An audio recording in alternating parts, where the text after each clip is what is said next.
So when I think of healthy living, I think of my body, our bodies like a car. So in order for your car to run properly and smoothly and not, break down on the highway, you need to fill it with gas and service it regularly and make sure you really do everything to keep your car running the best that it can be. So we want to do the same thing with our bodies. We want to keep them in shape and tip-top, working strong. So in order to fuel our bodies properly, just like a car, we use food.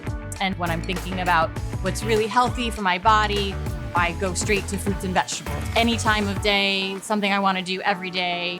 Fruits and vegetables are my go-to in that area. Fruits and veggies are full of nutrients that help our bodies run. So all the colors you see in those fruits and vegetables, whether it's red strawberries or leafy greens or white cauliflower, all of those colors are antioxidants. They're anti-inflammatories, so they help keep things calm, essentially, inside our bodies. They also have vitamins and minerals. So you may have heard of vitamins like vitamin C, which is great to help support immunity, or vitamin A, which you may know is linked to your eyes.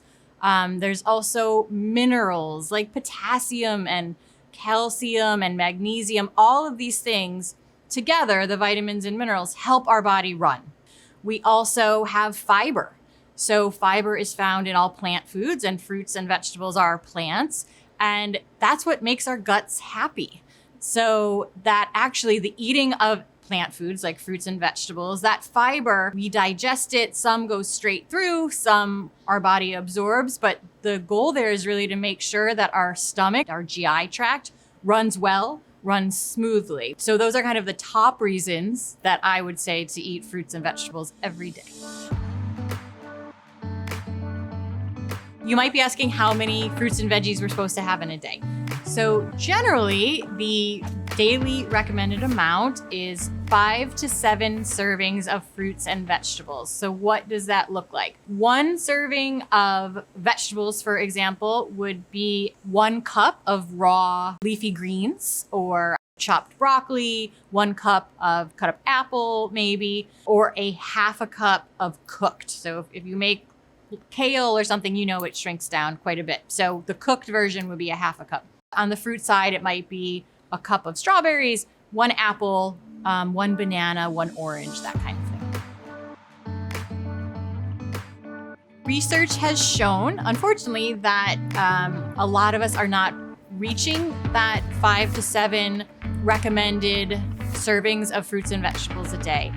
So there are lots of reasons for this. Actually, people eat more fruit than veggies, so that's not the worst thing, right? That's still good. We're eating our fruits and veggies, just not enough of them. So fruits, in some senses, are easier because you can grab an apple and go. You can grab an orange or banana and take it with you.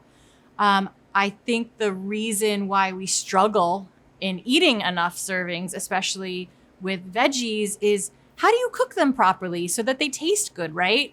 I don't want to eat steamed broccoli, and you don't have to eat steamed broccoli. Like, how do we cook it so it tastes good to us? So I want everyone to kind of think about that and remember that if you like a certain veggie cooked a certain way, maybe you like roasted cauliflower so that it's nice and crispy, try that with broccoli.